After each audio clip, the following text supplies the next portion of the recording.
I know that a lot of people said when the computer came up, this is a trend. We don't need this. Yeah. It's not optional. There is no, I'm not going to participate. You will be out when you don't participate. But now it's not about being not ranked as good as possible. Regarding SEO, it's more about being the one answer. In terms, we are really changing from SEO to Generative Engine Optimization or answer engine optimization. Optimization, yeah. Just get started. Don't wait, try, learn, repeat that endlessly. Keep an open mind. Don't close that back door of your store. Roll out the red carpet for all of the agentic buyers. The Boardroom Memo, powered by Netconomy. Welcome to the Boardroom Memo, Netconomy's podcast about the future of commerce, customer relationships, and digital business. In this episode, we explore agentic commerce and how intelligent agents could reshape the way companies buy, sell, and build customer loyalty. Today's guests are Manuela Fritzl, Head of Consulting at Netconomy, and Daniel Reicher, Customer Director at Netconomy. Let's get into it. So last week I had a very interesting conversation with somebody who said, actually, we decided we don't really participate in agentic commerce, and that got me thinking. And I tried to find a good metaphor for it. And it's like storing your best products that you have in a physical warehouse and locking the door and turning all of the lights off. I think that's the best example I could think of, because customers will eventually use it, and the change is coming and it's already there. Yeah, I mean, it's a statement to say I'm not gonna participate, and I think you can take that back to all of the big changes that happened over time. I do remember there were a lot of people, or I don't remember because that doesn't fit age-wise, but I know from reading and stuff that a lot of people said when the computer came up, this is a trend. We don't need this. Yeah. Nobody will ever have. No household will have a computer. It will be just an office thing. And now you basically have a computer in your pocket, sometimes like on your finger or something. Yeah. And it will be the same with agentic. It's not optional. There is no, I'm not going to participate. You will be out when you don't participate.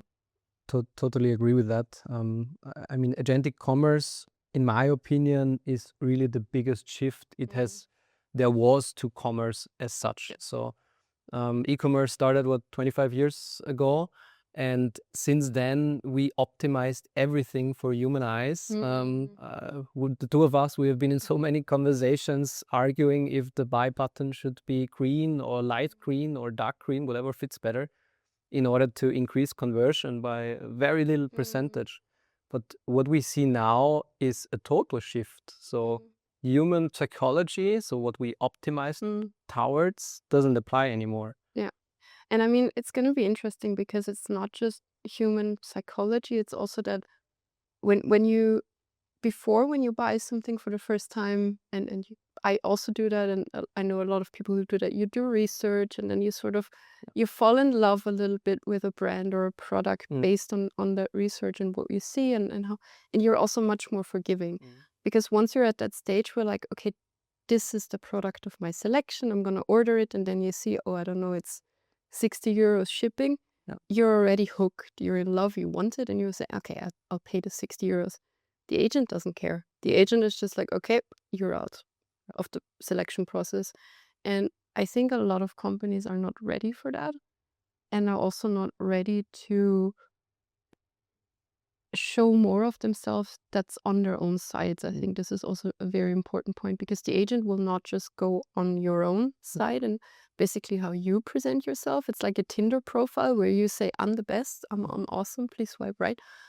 But an agent will look everywhere. They will also check Trustpilot, they will check Reddit forums where a lot of conversations happen, and they can do that in seconds.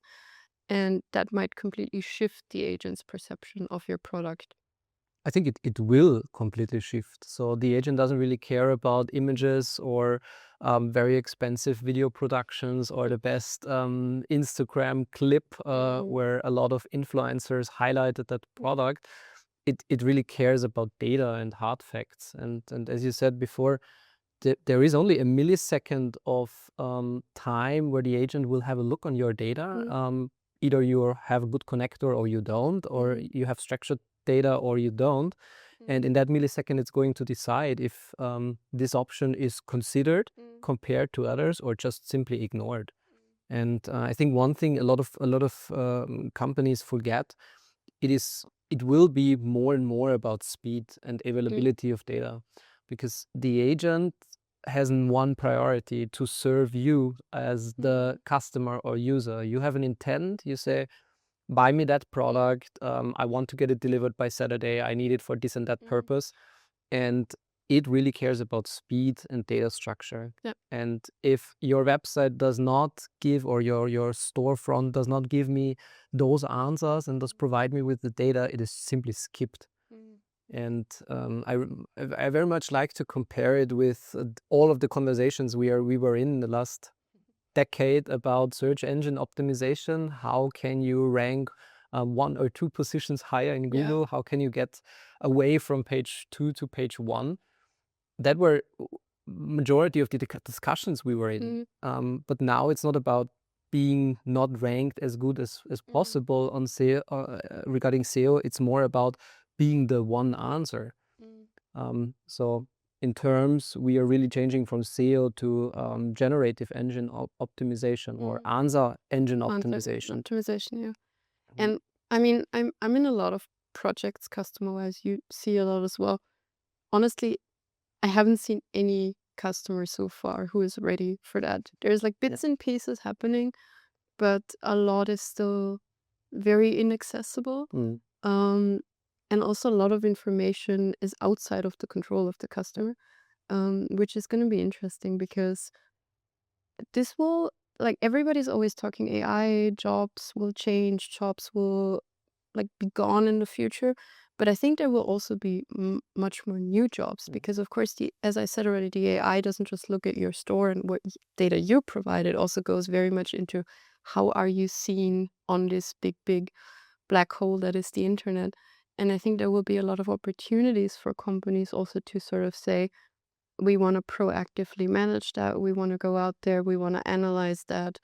We want to influence that in a real way. So not just with bot content on Instagram, but really manage that. And personally, I'm hoping a bit also it might reflect in quality of some products, because it's going to become more important. But yeah, honestly, nobody's ready for that. Nobody has invested in it, and nobody has thought about it.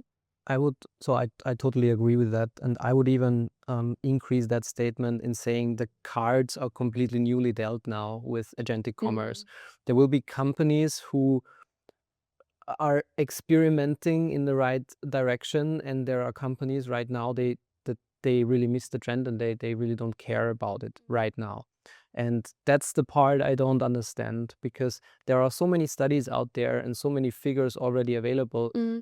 Just want to drop one figure. McKinsey stated that by 2030, $3 to $5 trillion. That's the market volume we are speaking about, right? It's comparable. Is a crazy number. Yeah, it's comparable to the GDP of Germany. I mean, if you compare that, it's more money than Elon Musk has. Yeah, it is. That's already true. Is an absurd sum of money. Which is, and then just saying, we deal with that as a small side project, and we are a bit creating a couple of POCs here and experimenting a bit here, is not merely enough, if you ask me. And right now, we invested a lot of money in optimizing everything to care about human emotions. I mean, just think about a production or picture production or video production, how much money that costs and how much is invested. But compare that to the small budgets that are available for agentic commerce prototypes or any development in that direction. So there's not a lot of focus right now on it, and not enough. And I think this is also where I see a lot of companies running into the wrong direction, because they treat it purely as we do a POC, it's driven by the IT department. Let's see what happens. And that's something that I very strongly also recommend against doing, because you always need to check the process first. You want to optimize the process as best as possible. You don't just want to have a playground where maybe something nice comes out. And housing it, especially agentic prototypes purely in IT can just fail, in my opinion. You definitely got a point there. And the thing is, we are speaking here about the core of every business, and especially every retail business. You want to position your products, you want to sell your products in the end, and for that you need describing data, and you need a lot of attributes for every product. And the last 25 years, we optimized everything in a way that a user can see it on the page, they can read through it. There are words that really apply to your specific emotions. Yeah. But an agent or within agentic commerce, that becomes irrelevant.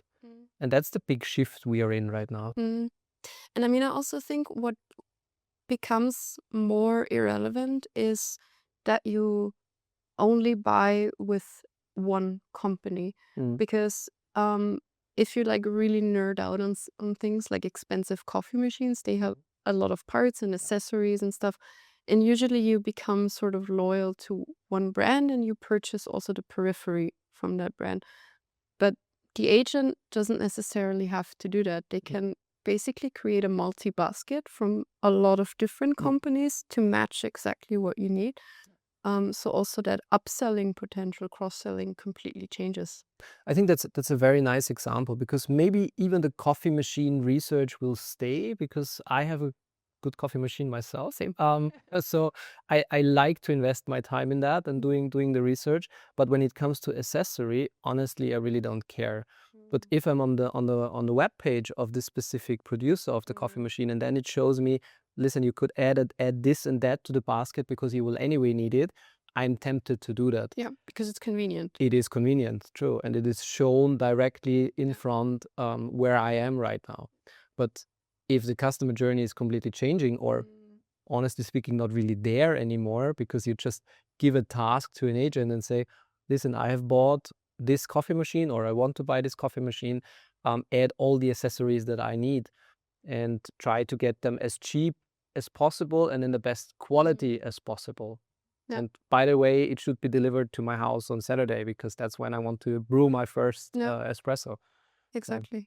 And I think this is also something a lot of companies are not thinking about. Yeah. And it might be something where I can see more partnerships developing between brands, which would be cool, because they could like try to get placed together in the AI ranking, which again diversifies the market. So I don't just see the trend as something negative, which a lot of people do. Oh, we're all going to be automated away and everything, Skynet will be done by machines. But it's really also something where I see it could also uplift smaller brands a lot if they do it right. And it could lead to more diversification on the market, because the single brand thinking is a human convenience thing, and the agent doesn't need convenience. But that means that also customer loyalty completely changes, right? Yes.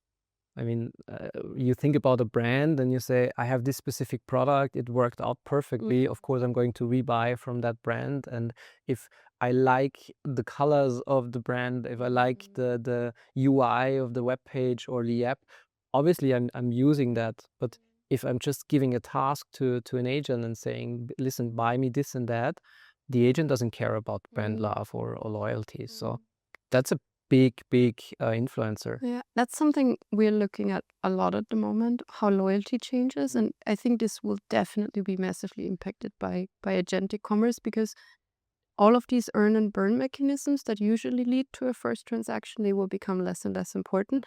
And you need to really focus on getting loyalty through personal interaction, through special moments you give the customer, because earn and burn I can get everywhere, and then the agent can find the best, cheapest discount for me. I don't need to do that myself.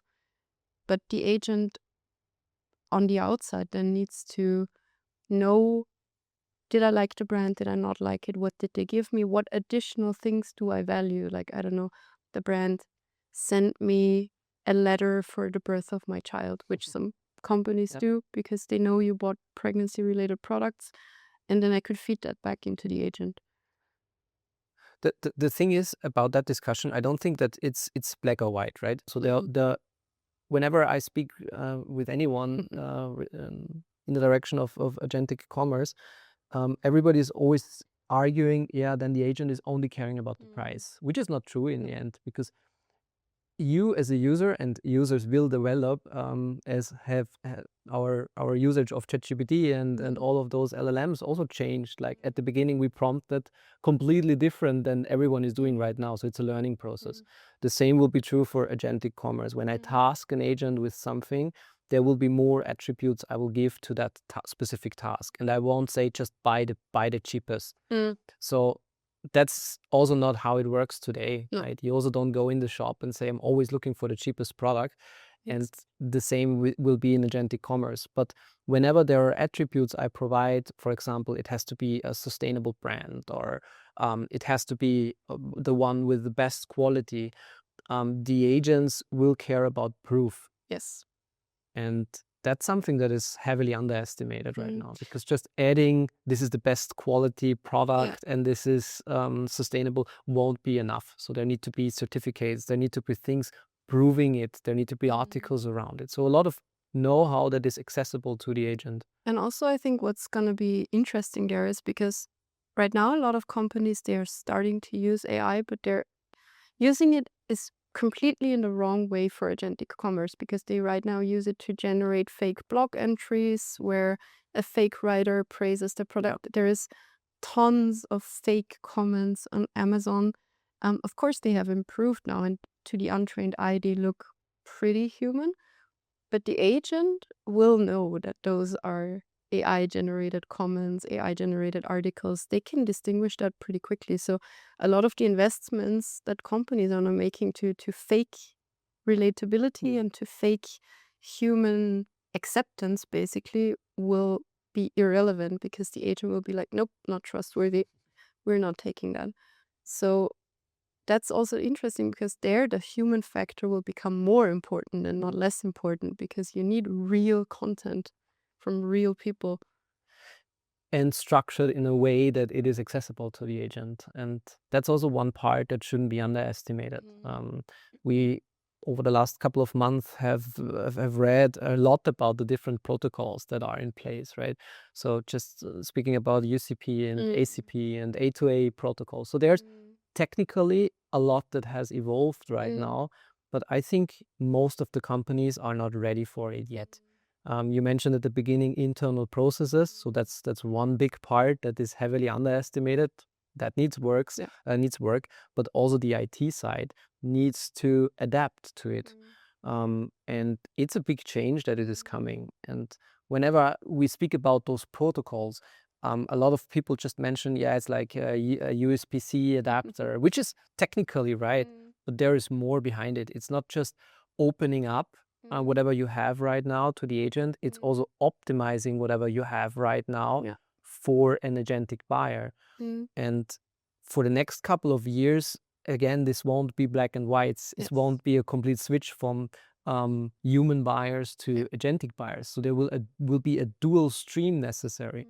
But it is not enough if I just optimize my storefront for the human eye and just ignoring that there is a silicon-based consumer who cares about totally other stuff than the human eye. I mean, you mentioned an interesting point, and I've been thinking about this, about protocols and all of that stuff. And we deal a lot with very large enterprises, and those still tend to have the tendency to build everything themselves because they think it's more secure, more efficient, whatever. But I think also with these protocols, it will be like, do you choose the right protocols to fit your market? A good example for that is Microsoft Teams, Zoom, and Google Meet. 3 different technologies, and then there is conference software, and you kind of can't find a conference software that can do everything in a meeting room. You either go with that or you go with that. And I think something similar might happen with all of these protocols, and you need to choose very wisely in which direction you go. So are you going to lock yourself into this one, or how do you optimize? It's also a bit similar to payment providers. What do you offer? What do you not offer? And I think nobody has thought about these decisions also from a business perspective. Where do we want to go? That's right, and that's one of the big fears I'm also hearing in a lot of conversations, but I don't fully agree with that, because I don't think that with those protocols you have that much of a locked-in effect if you decide to start with one. Also, I don't think that it will be a complete A or B decision. Either I go that way or I go that way. So there will be a mixture between it, and I'm hoping for it. there for sure will be. And the more you experiment and start early, the more you also start to optimize your data, and that will be the basis for whatever protocol is needed. And if you ask me personally, what has more chance, because we see a lot of news and we see what is technically done right now, I would always tend to follow those companies that have proven in the past to be able to do something. And yeah, but as I said, a lot of large enterprises are like, I'm gonna do it myself, and I think this will hopefully die out a little bit. Yeah. And that we get more and more standards there. So go away from this. We need to do everything ourselves, host everything ourselves. Yeah. But we can already see that. We can see that there is a lot of standardization already ongoing. And for example, just mentioning UCP, so the Universal Commerce Protocol from Google, I think that goes in the right direction because it is publicly available to everyone. It is not something they charge for. Yeah. It's just a plug they are providing and saying, okay, this is basically the requirements that you should fulfill as a store. This is what you tell me as an agent, what your store is capable of. So can you do transactions on an agent's behalf, etc. And it's kind of like a universal language that will be used. And whenever such standards are applied, and I often like to compare it to HTTP, for example, on the internet, it is also a standard that started and is widely used and is forming the basis of the internet right now. And the same will be true for those agentic protocols. Whether it is agents communicating with each other, so these A2A protocols, it's important that something like that was created, but is also regarding how storefronts tell an agent of what they are capable of doing. Yeah. I mean, but now the heretical question, would you give Google or ChatGPT your credit card information right now? That's the right question. And honestly speaking, personally, I won't have a problem with giving my credit card information to Google because I know that they can already handle safe transactions. Same for Apple Pay, for example. I mean, I know that you also use it, so that's not the issue. Right now, I would be personally more afraid of tasking an agent with high valuable transactions without having total influence on what the decision might be. Yeah. So I think we are kind of in a step in between right now. And to create that trust needs time. But we can see that we are already at a stage where users start experimenting and a slow market is forming. For retailers, the concerning thing right now is the speed of that is true. Of that and how fast that is happening. So especially with transactions that might be below 500 euros or something, I think it will go way faster. But you made an interesting point there because you said specifically for retailers, but like we also have a lot of B2B customers. And I do see a lot of potential for agentic layers there to also become multi-layered agents that do stuff, order stuff, interact with one another. But of course, there then the volume is not 500 euros. It might be, I don't know, 5 million euros if it's a large plant and you have agents ordering parts for something that might stop working because of predictive data. And there I see an even bigger risk that those get left behind because there a lot more infrastructure is needed also, not just storefront wise to the consumer or to the agent, but also in the background. A lot more systems need to be connected, need to talk to one another, need to share data. You have a lot more potential points of failure. And there I'm really curious to see how these big B2B giants deal with that because they're also notoriously slow to change. Totally agree. But I would also like to add the positive side because especially those B2B transactions are the one that are creating a lot of overhead because they usually take a lot of time, a lot of people involved in negotiating. Just think about a casual example, an RFP, right? So within B2B, we often are confirmed with or are confronted with RFPs, right? And an RFP usually takes somewhere between 1 to 6 months, maybe even. A lot of people are involved, presentations, sharing of content, evaluating on the other side, comparing, negotiating, and then sharing again. So there is a lot of back and forth. And I am convinced that a huge part of that can be taken over by agents communicating with each other and negotiating with each other, and not in 6 months, in a time frame of 6 months, but in a time frame of a couple of milliseconds. So both sides will have a complete different basis of decision making. In the first step and in the second step, maybe the decision is even done for them, and we just prioritize the transaction itself. Yeah, that's a good point. And I have another perspective that we like played around with a lot. There was the topic of accessibility and the EU Accessibility Act and everything. And a lot of the things you do to optimize accessibility on your pages are paying into the same things that you need for agentic commerce to work.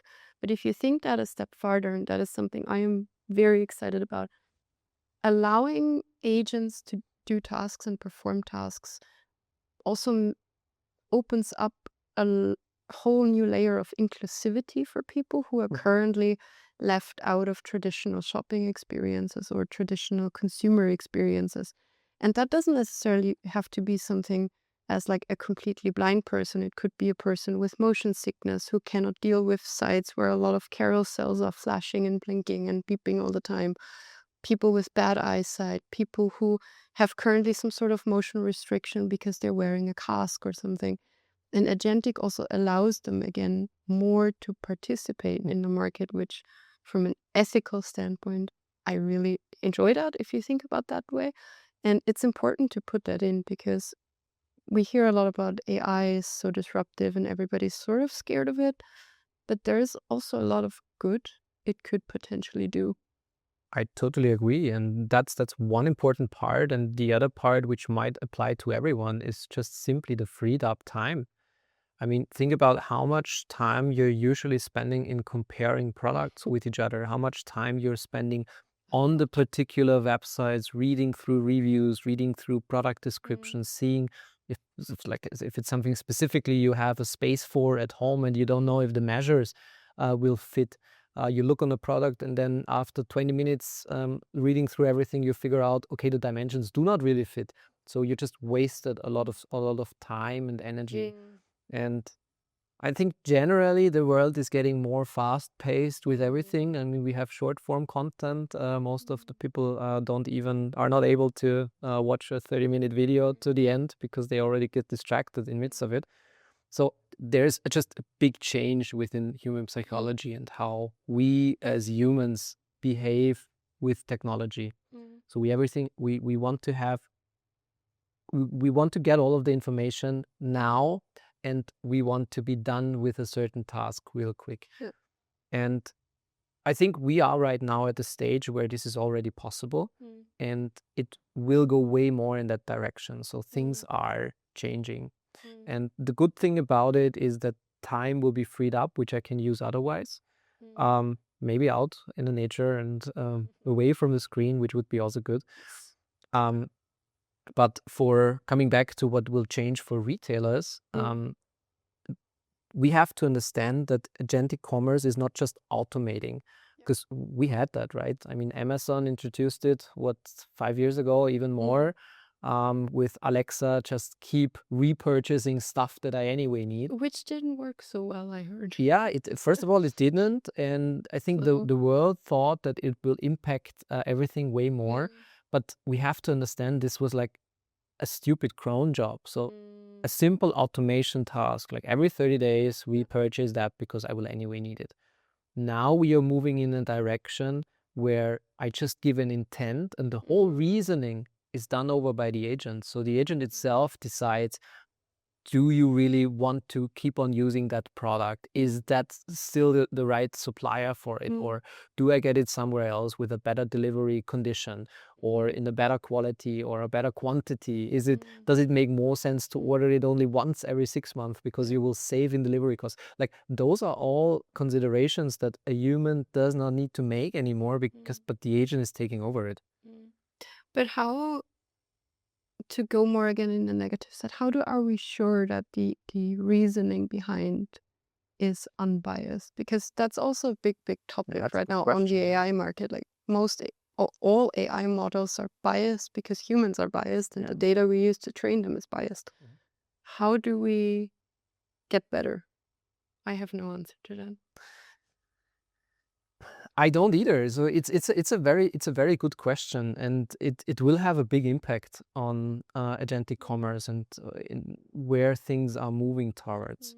And to even add on top of that, we did not consider the throwing in money part, right? The same with SEO. Like, you can pay to be the first ranked. It's not a fair game. It's not a business model, it's the business model of one of the biggest companies worldwide, right?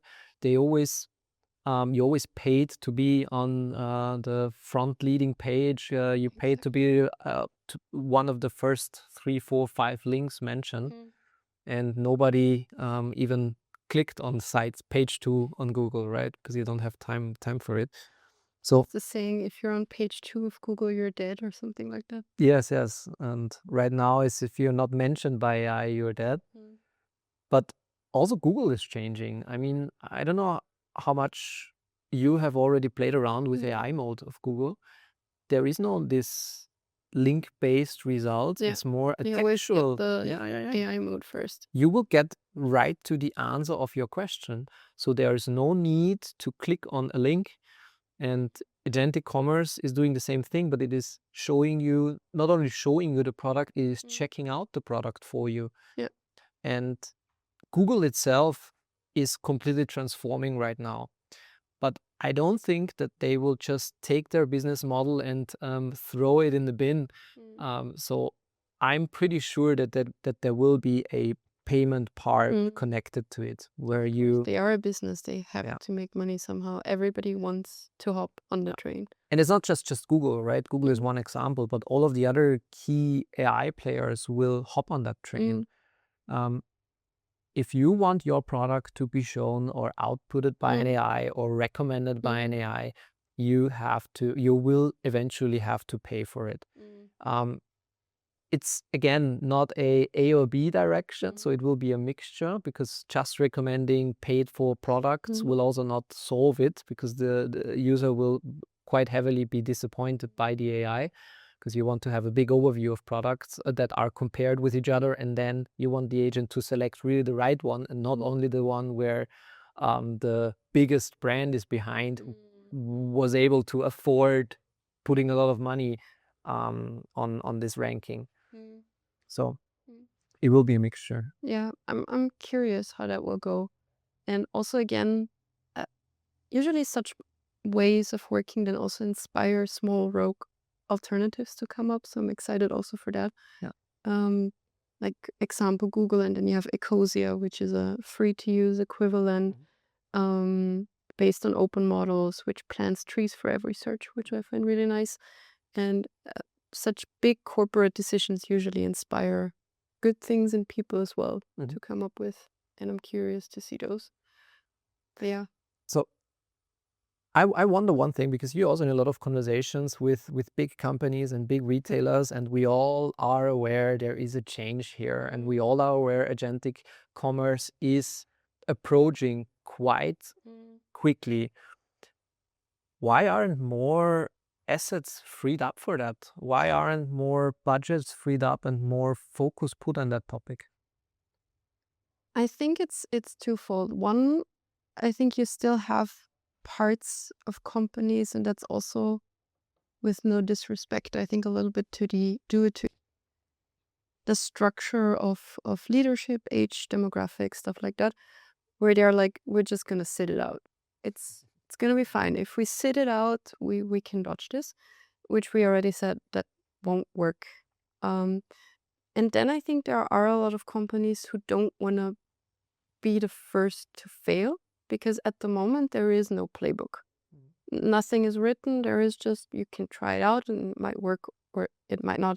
And you can't really look at learnings or failures from other companies. And nobody wants to be this first person to fail, which I personally think is a mindset that limits you a lot, because you can learn a lot from failure. You basically have taken the first step to improving when you fail once. But this is a mentality problem more than it is a technology problem. And I think it's also a how you approach it problem, because as I said, a lot of these POCs are purely IT driven, when in reality, especially for agentic projects, agentic commerce, you also need to consider the process and the people who are behind this process. So, for example, if you change how people create product data for their commerce shop and free up time, you need to adapt their job profile so that something is done with that freed up time. And I think a lot of companies don't see that complexity, and they don't know how to staff such a project right internally and externally, so that both ends are met, so that the technical infrastructure works, but that you also serve the process and the people behind it and get the best out of it. And that is slowly changing. I know some companies are starting to look at process and people first and then check how can we help that with AI and agentic. But as you also said, a lot are stuck in this POC hell where they're just chasing the next shiny use case that might not even fit for them. Yeah, absolutely. And this big surge of looking for that specific use case, like looking for the holy grail, that's ongoing since years now, right? And it never works, honestly. It never works. We know that AI started. We know that a lot has happened in the last couple of years, and the speed is enormous. And honestly, I really get it. It's very hard to keep up. I mean, how much time are we investing every day just here at an economy in researching what is possible, what changed, which new model was released yesterday, and it is time consuming to keep up, but it is important. And I have the impression that a lot of business owners are kind of saturated. So AI topic started and it was put on every roadmap, every agenda. Then somehow the expectation went from 0 to sky high. So everyone expected AI to be able to automate everything, to help with every process. And then it kind of hit hard on them that that was not immediately the case. Because as you said, you can't just take a broken process, throw AI on top of it with a small investment, and then think everything is going to work out. That's a part that did not happen. And we see that in figures. Also, 80% of all of the POCs that were started failed eventually and did not lead to that result that the company wanted to achieve. And so I think all of that piled up towards a stage where everyone is aware that AI in general changes a lot already and will change even more. Then agentic AI approached and everyone said, okay, now that's the part where things will really speed up and take up. And organizations just can't keep up with that pace. The bigger the organization, the more compliance is there, the more governance. You mentioned governance at the beginning. The more governance layers are needed, and the more certainty needs to be there in order to kick off a big project. And I understand that, and I totally get that. But still, I think, especially for agentic commerce, mindsets need to be changed, because we don't have 3 to 5 years to start and kick off. There will be companies out there and there will be competitors starting right now or that have already started 6 months ago. And those will be the companies that succeed in the end, because they will build up the necessary know-how internally.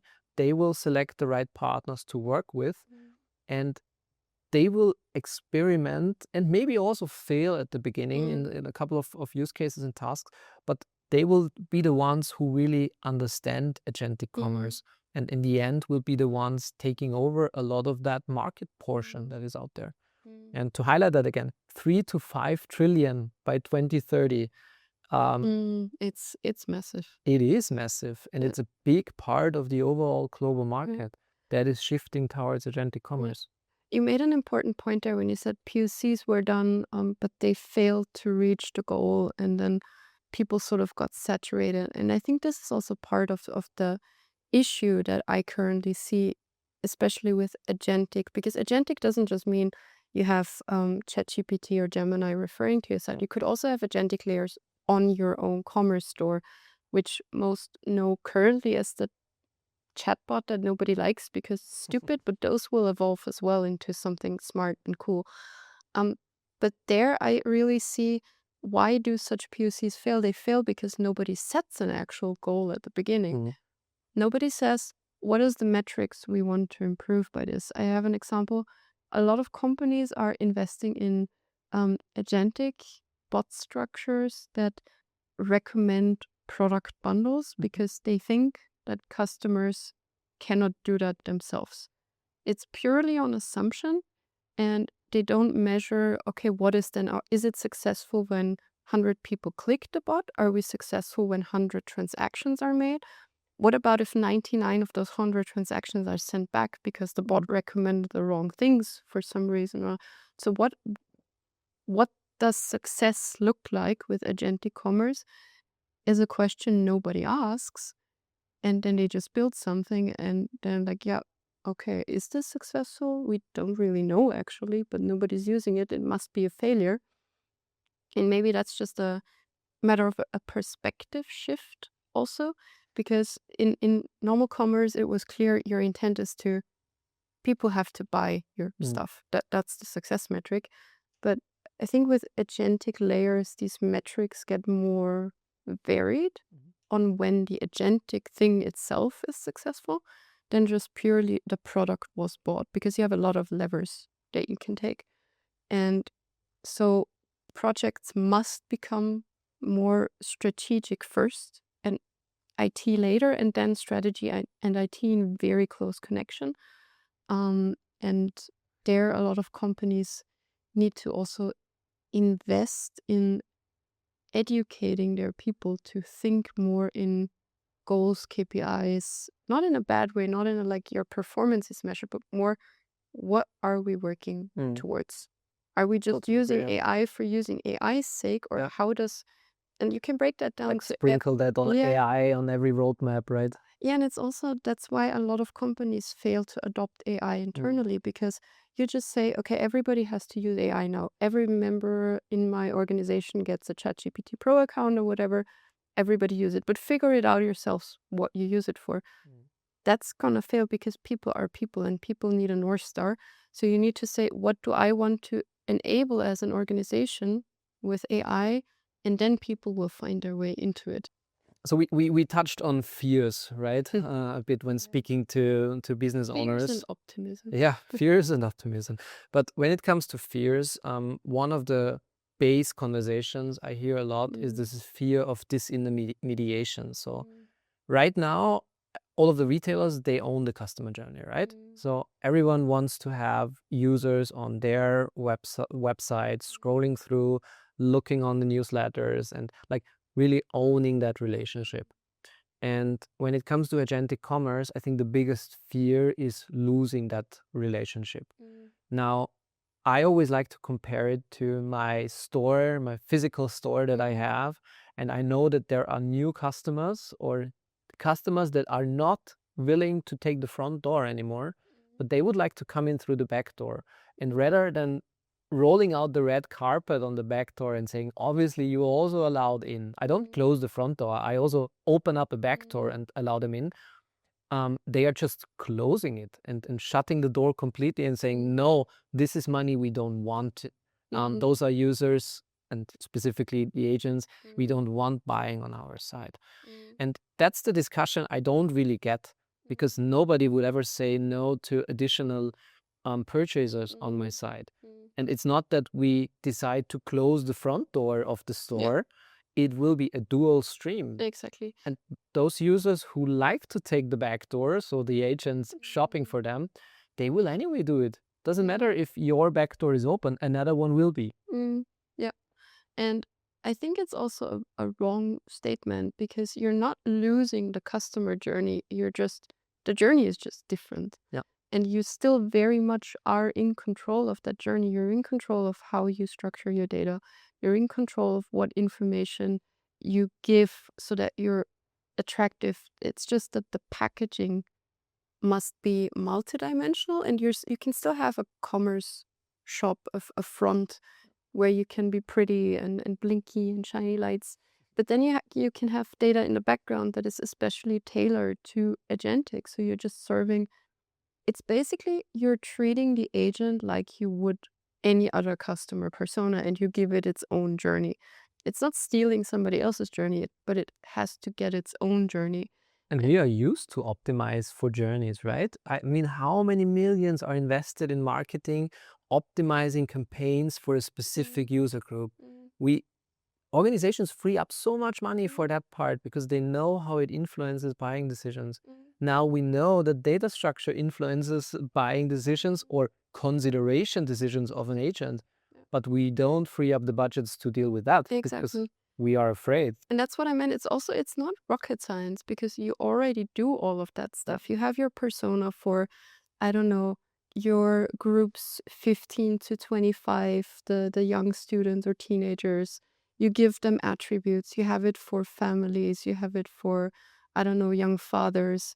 You have all of these extensive persona profiles. Just do the same for an agent. And you can have also multiple agent profiles, because that's going to be the future, where you have not just this one interface. As also a consumer, I have one travel agent, I have one, I don't know, clothes agent who's like also my personal advisor, I have a beauty agent, whatever, I have a book agent, for example. You could really spin that, and those are just additional customers in your journey that need their own journey. Yeah. And those are customers that right now might not be using agentic commerce or delegating their buying tasks to agents, but they will in 1 or 2 years. So we already see that this market is slowly changing, or actually not slowly, it's very quickly changing. Yeah, I would argue. And rather than forbidding the re-entry of those users who might have purchased with you before and always came in through the front door saying we're not allowed to come in with your agent anymore, I don't think is the right approach. But Manu, we're not gonna close your shop. Like, Netconomy is not gonna come and say, let's get rid of your UI. Nobody needs it anymore. That's not gonna happen. There will always be human buyers still. And that's the thing. Agentic commerce is approaching. It's changing how e-commerce fundamentally works, but it's not taking away everything that we have optimized and everything we have done, because we will still need it. We need that dual approach in future. We need to focus on a good looking and good working UX, a customer journey that really applies to my personas and the people I want to focus on. But on the other hand, I also need to put a lot of effort and focus on this back door, on my databases, on my connectors to agents. So allowing them in as well. Yeah. And as I said before, it might help you as a company to free up also resources to focus more on your actual product, because the buyer might not be a human, but your user always will be a human. The person wearing, using, sharing your product is a person. So focus on that and just allow them to get to your product faster. Totally agree. So Manu, maybe some closing words. If you're now sitting in front of one of those big retailers, business owners and C-level, what's one advice you would give them right now? One advice, just get started. Don't wait. Try, learn, repeat that endlessly. Keep an open mind, and also don't stop, because I think a lot of companies say if we change this one thing, all will be fine and everything is golden. but it's endless optimization. And there might be things in 2 years with agentic commerce that we can't even imagine right now. Could totally be. I mean, 5 years ago, I don't think we imagined using ChatGPT as much as we do now. I almost like Or did- Gemini. Yeah, or Gemini. So always be aware that something might hit you, and that, as harsh as it sounds, your business model is never safe. Yeah. And you? I would say don't close that back door of your store. Roll out the red carpet for all of the agentic buyers. Optimize and don't lock it because you are afraid that additional buyers or different buyers might come. You're not taking away, you're adding. And I think that should be the mindset. Keep that door open and roll out the red carpet. I like that.